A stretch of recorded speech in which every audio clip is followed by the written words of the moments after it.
क्या आप जानते हैं कि रावण की मृत्यु के बाद उस रात सीता माता एक बार फिर अकेली रही और तभी घटा एक ऐसा चमत्कार जो आज तक किसी शास्त्र में नहीं लिखा गया और जिसे सुनना आपके जीवन की दृष्टि बदल सकता है। जानिए अगली कथा में रावण की आत्मा और सीता का अंतिम संवाद।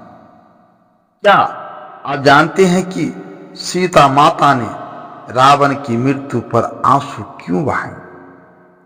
यह केवल करुणा की बात नहीं थी, बल्कि एक ऐसा रहस्य था जो आज तक बहुत कम लोगों को ही ज्ञात है। वह रात जब रावण ने सीता से अपने दिल की सबसे गहरी बात कही थी। क्या थी वह बात और क्यों सीता माता उस राक्षस के लिए शोक मना रही थी जिसने उन्हें अपहरण करके इतना कष्ट दिया? यह रहस्य आपको इस कथा में पता चलेगा और विश्वास मानिए यह आपको चौंका देगा। लेकिन एक चेतावनी, यह कथा कोई साधारण कहानी नहीं है। इसे बीच में छोड़ना आपके लिए उचित नहीं होगा। कथा का एक नियम होता है, जो इसे अधूरी छोड़ता है वह अपने मन की शांति को संकट में डाल देता है। हम नहीं चाहते हैं कि आपके जीवन में कोई कमी आए। हम चाहते हैं कि आपका जीवन सुख, शांति और समृद्धि से भरा रहे। इसलिए मैं आपसे विनती करता हूं, इस कथा को अंत तक अवश्य सुनिए। अपने परिवार की खुशहाली के लिए, अपने बच्चों के उज्जवल भविष्य के लिए और अपने हृदय की शांति के लिए। तो चलिए अब हम कथा को आगे बढ़ाते हैं। ध्यान से सुनिए और इस गहरे रहस्य का हिस्सा बनिए। लंका की धरती पर युद्ध समाप्त हो चुका था। राम की सेना विजयी हुई थी। चारों ओर धूल और धुआं छा गया था और वानर सेना के जय घोष गूंज रहे थे। श्री राम, लक्ष्मण, हनुमान और सुग्रीव जैसे महायोद्धाओं ने एक ऐसी शक्ति को परास्त किया था जो कभी अजय मानी जाती थी। रावण, लंका का राजा, अब धरती पर निश्चल पड़ा था। उसका विशाल शरीर जो कभी सोने की भांति चमकता था, अब केवल एक पराजित योद्धा की कहानी कह रहा था। सीता माता, जिन्हें श्री राम ने अशोक वाटिका से मुक्त कराया था, धीरे धीरे उस स्थान की ओर बढ़ी जहां रावण का शव पड़ा था। उनके कदम धीमे थे, चेहरा शांत, लेकिन आंखों में एक अजीब सी उदासी थी। राम, लक्ष्मण, हनुमान और वानर सेना चुपचाप पीछे खड़े थे। तभी कुछ ऐसा हुआ जिसने सबको स्तंभ कर दिया। सीता माता रावण के शव के पास रुकी। उनकी आंखों में आंसू छलक आए और वह धीरे धीरे रोने लगी। सुग्रीव ने हनुमान की ओर देखा, जैसे पूछ रहे हो, यह क्या हो रहा है? लक्ष्मण के चेहरे पर आश्चर्य था। यहां तक कि श्री राम भी चुपचाप सीता को देख रहे थे। उन्हें कोई प्रश्न नहीं था, क्योंकि वह जानते थे कि सीता का हृदय साधारण नहीं है। लेकिन वानर सेना में फुसर फुसर होने लगी। सीता माता क्यों रो रही है? रावण ने तो उनका अपहरण किया था, उन्हें कष्ट दिए, उन्हें कैद में रखा। फिर यह शोक क्यों? सीता ने रावण के निश्चल शरीर की ओर देखा। उनकी आंसुओं में न क्रोध था, न घृणा, बल्कि एक ऐसी भावना थी जो साधारण मनुष्य के लिए समझना कठिन था। वह धीरे से बोली, रावण, तुम एक महान योद्धा थे। तुम्हारे ज्ञान, तुम्हारी शक्ति, तुम्हारी भक्ति का कोई सानी नहीं था। फिर तुमने ऐसा क्यों किया? तुमने अपने अंत को क्यों चुना? उनकी आवाज में करना थी, जैसे वह रावण के पतन पर दुखी हो।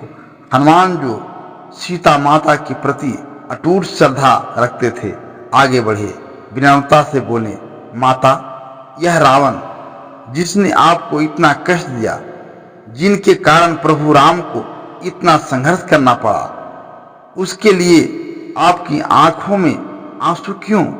क्या उसने आपके हृदय को इतनी गहरी चोट नहीं पहुंचाई कि आप उसे कभी क्षमा न करें? सीता ने हनुमान की ओर देखा। उनकी आंखों में एक ममता भरी मुस्कान थी।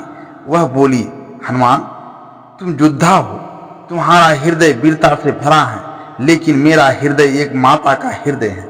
मैं केवल उस रावण को नहीं देख रही हूँ जिसने मुझे कैद किया, मैं उस रावण को देख रही हूँ जो कभी शिव का परम भक्त था, जो इतना ज्ञानी था कि देवता भी चकित हो जाए। मैं उस रावण को देख रही हूँ जो आत्मा से महान था, लेकिन अपने अहंकार में डूब गया।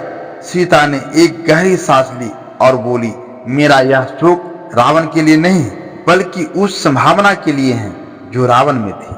वह एक महान आत्मा था जो गलत मार्ग पर चल पड़ा। मैं रो रही हूं क्योंकि एक आत्मा जो ऊंचाइयों तक जा सकती थी, वह अपने ही कर्मों से नीचे गिर गई। राम, जो अब तक मौन थे, धीरे से मुस्कुराए। वह समझ गए थे यह दुख केवल एक माता का दुख है जो अपने पुत्र के पतन पर रोती है, भले ही वह पुत्र कितना भी गलत क्यों न हो। लेकिन वानर सेना के मन में सवाल थे, क्या यह शोक केवल करना था या फिर कोई गहरा रहस्य? तभी राम ने सीता की ओर देखा और बोले, प्रिय, तुम्हारा हृदय विशाल है, तुम्हारी करुणा संसार के लिए दर्पण है, लेकिन इन वीरों के मन में प्रश्न है। क्या तुम बताओगे कि तुम्हारे इन आंसुओं का कारण क्या है? सीता ने फिर से रावण के शव की ओर देखा, फिर नजर ऊपर उठाई, जैसे कोई गहरा सत्य याद कर रही हो। राघव, यह सत्य केवल मैं और रावण जानते हैं, और अब जब वह इस संसार में नहीं रहा, मैं इसे आप सबके सामने प्रकट करना चाहती हूँ। सभी की निगाहें सीता पर टिक गई। हनुमान ने अपनी गदा को और कसकर पकड़ा, जैसे किसी बड़े रहस्य को सुनने के लिए तैयार हो। सीता बोली, उस रात रावण मेरे पास आया। उसने कहा, मैं जानता हूं कि मैं गलत किया, लेकिन मैं तुम्हें केवल एक स्त्री नहीं, एक शक्ति के रूप में देखता हूं। तुम वह हो जो इस संसार को बदल सकती हो। मैं चाहता था कि तुम मेरे साथ रहो ताकि लंका एक नया युग देख सके। वानर सेना सन्नाटे में थी। लक्ष्मण बोले, माता, यदि रावण ऐसा सोचता था तो उसने आपको मुक्त क्यों नहीं किया? सीता ने उत्तर दिया, लक्ष्मण, रावण का मन दो हिस्सों में बटा था। एक ओर उसका अहंकार था और दूसरी ओर उसकी आत्मा जो कभी शिव की भक्ति में लीन थी। उस रात मैंने उसकी आत्मा को देखा। मैंने उस रावण को देखा जो अपने पतन को जानता था, फिर भी अपने कर्मों से बंधा था। रावण ने मुझसे कहा, जब मेरा अंत हो तो मेरे लिए एक आंसू बहाना। वह आंसू मेरी उस आत्मा के लिए होगा जो कभी शिव का भक्त था, जिसने संसार को बेहतर बनाने का स्वप्न देखा था, और आज जब वह मेरे सामने मृत पड़ा है, मैं उसके उस शब्द को याद कर रही हूं। लक्ष्मण बोले, माता, फिर भी उसने अपने कर्मों से सिद्ध किया कि वह एक राक्षस था। आपका शोक क्यों? सीता मुस्कुराई। लक्ष्मण, तुम सत्य कह रहे हो। रावण ने पाप किए और उसे उसके कर्मों का फल मिला, लेकिन मेरा शोक उस रावण के लिए नहीं जो राक्षस था। सीते, तुम्हारा हृदय सागर की तरह गहरा है। तुम्हारी करुणा सिखाती है कि शत्रु के प्रति भी दया की जा सकती है।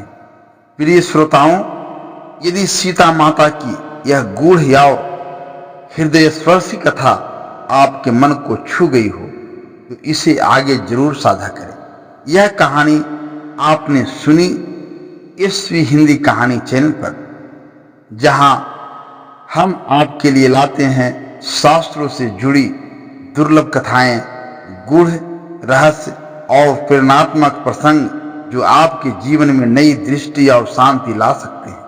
मित्रों, यदि आपने अभी तक हमारे चैनल को सब्सक्राइब नहीं किया है तो कृपया चैनल को सब्सक्राइब करें और इस कथा को अपने परिवार और मित्रों तक पहुंचाएं, क्योंकि हमारा उद्देश्य है हर कथा के माध्यम से जीवन में समृद्धि और शांति लाना। धन्यवाद। एसवी हिंदी कहानी के साथ जुड़े रहे, जहां हर कथा में छिपा होता है एक अलौकिक संदेश।